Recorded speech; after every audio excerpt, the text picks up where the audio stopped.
Halo, assalamualaikum sobat. Jumpa lagi bersama kami di channel Pengzeda. Jadi sobat, kali ini sesuai dengan banyaknya permintaan, kita akan belajar menulis huruf tegak bersambung. Huruf tegak bersambung. Namun saya tekankan ini lagi untuk pemula. Ini untuk pemula, untuk belajar pertama kalinya huruf tegak bersambung. Tapi setelah yang satu ini,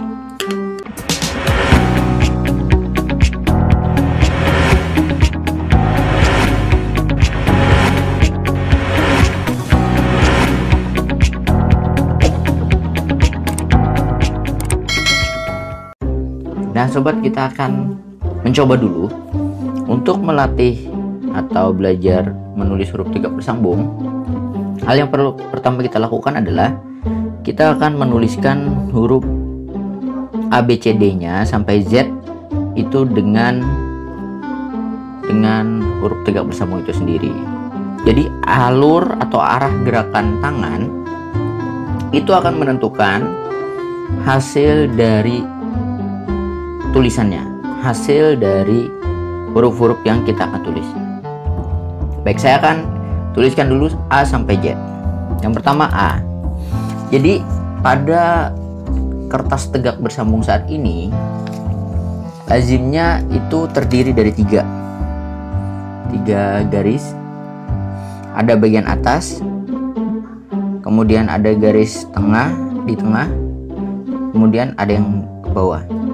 Ini menjadi sebuah penanda sampai di mana huruf kita akan buat, ya. Padahal pada zaman dahulu justru huruf ini sebenarnya ada 4 lagi. Jadi ada 4 garis.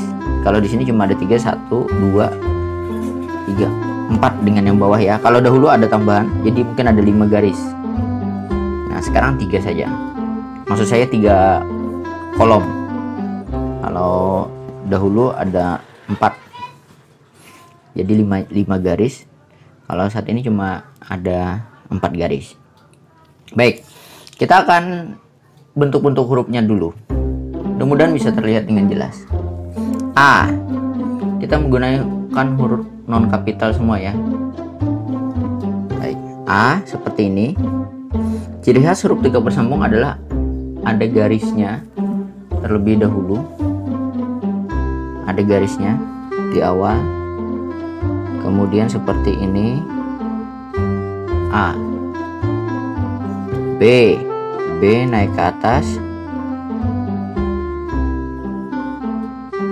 C masuk dalam garis di tengah sama seperti A.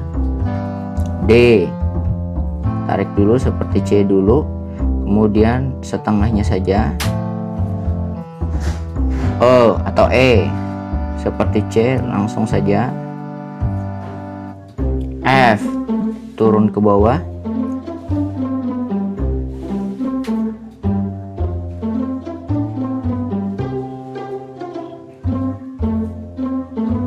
G turun ke bawah. Lakukan sebenarnya hal ini secara perlahan, karena kalau tidak perlahan maka akan hasilnya pun tidak kurang bagus. Apabila naik ke atas, pulkan naik ke atas, tapi ada nanti huruf-hurufnya saya sampaikan nanti. H,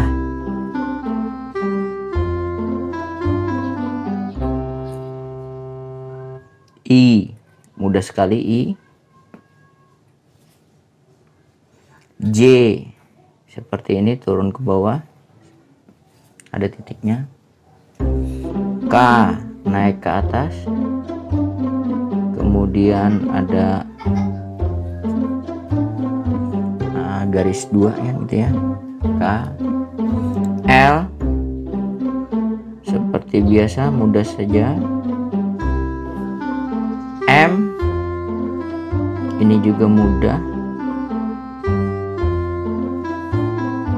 N seperti M tapi 1 kali saja.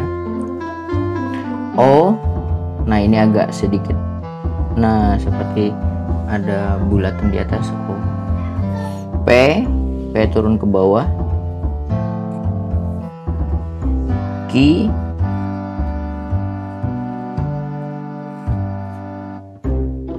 R, S, T,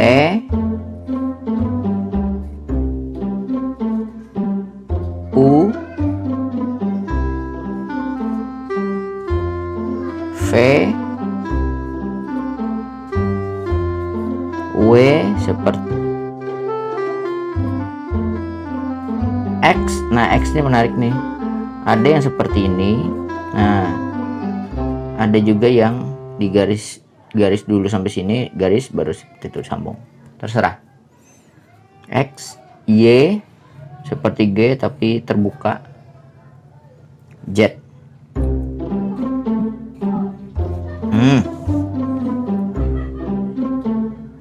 Gimana? Ini bentuknya. Kemudian dari bagian-bagian ini kita klasifikasikan. Kalian harus menyadari huruf-huruf yang mana saja yang berada di tengah. Maksudnya di tengah itu adalah pada kotak atau kolom yang kecil ini. Bisa terlihat huruf mana saja yang sampai ke atas atau yang mempunyai tiang, atau huruf yang mana saja yang berjuntai ke bawah. Jadi ada tiga klasifikasi huruf yang harus kita kelompokkan. Dan ini perlu diingat. Baik, yang pertama A masuk di tengah. Bisa terlihat A di tengah. B saya turunkan di bawah ya, itu memiliki tiang atau naik ke atas. B. C termasuk di tengah. D memiliki tiang tetapi cuma separuh. Dan menariknya D ini sebenarnya ketika pada buku Tegak Bersambung zaman dahulu itu berada pada garis yang kelima tadi. Jadi ada setengah garis dari mengarah ke atas, itu ada garis lagi di tengah-tengah sini, dan D cukup sampai sana. E itu termasuk dalam yang di tengah-tengah. F itu termasuk yang di ke bawah. F, G juga di bawah. Bisa terlihat? Baik. G. H termasuk yang memiliki tiang. I termasuk yang di tengah. J termasuk yang ke bawah. K termasuk yang memiliki tiang. L juga termasuk yang memiliki tiang. M termasuk yang di tengah. N juga di tengah. O juga di tengah. P yang turun ke bawah. Q juga turun ke bawah. R di tengah. S juga di tengah. T sama dengan D, cuma naik setengah. U yang di tengah.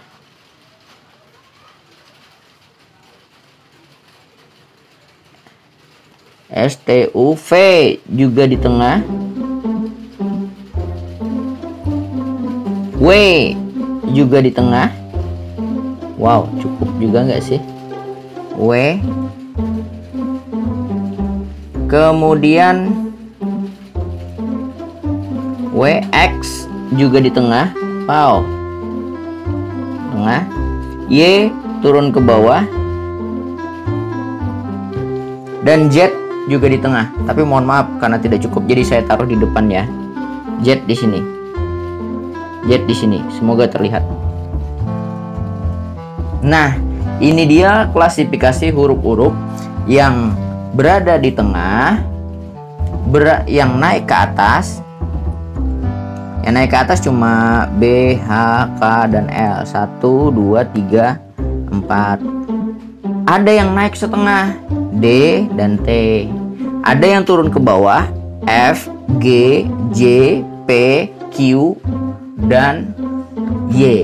Ini turun ke bawah hingga garis paling akhir. Ini merupakan pedoman bagaimana kita menggaris huruf-huruf kita. Selain urutan-urutan gerakan-gerakan kita di dalam menuliskan, hal ini juga mempengaruhi kerapian di dalam menulis. Baik, kita akan tulis secara bersambung huruf-huruf ini. Kita akan menulis yang lazim saja ya. Ya, penulisan zaman dulu gitu ya. Budi pergi ke pasar misalnya. Huruf Budi dulu, B. B sambung dengan U di tengah. Kemudian disambung dengan D, D separoh.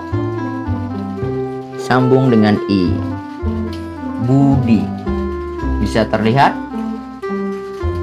Pergi, P turun ke bawah, disambung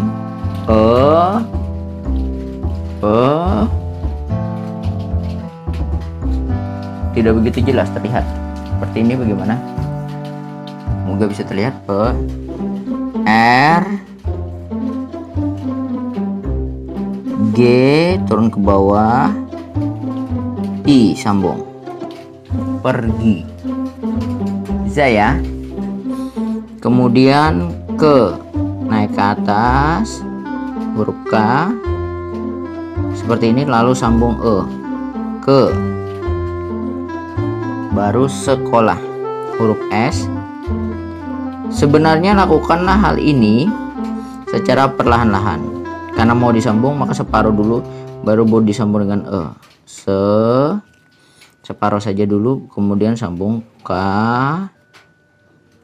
separuh saja, O,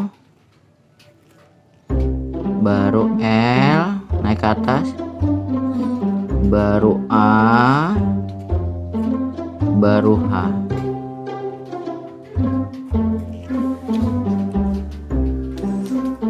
Lantas, mengapa kadang-kadang penulisan itu ada yang bagus, ada yang tidak, meskipun ini gerakannya sama, kemudian garis-garisnya pun juga sangat rapi, teliti pada garis-garis tertentu. Mengapa hasilnya menentukan? Yang menentukan juga selain ini adalah bagaimana kelenturan atau tekanan dari pensil kita ini membentuk garis-garis yang luas. Jadi untuk pembelajaran pertama biar saja seperti ini, berfokus kepada arah gerakan yang benar dulu dan ketelitian kerapian pada garis-garis, kesesuaian garis-garis yang ada. Jadi jangan dulu terlalu fokus kepada hal-hal tekanan dulu. Lakukan berulang kali, maka akan membentuk kebiasaan tulisan yang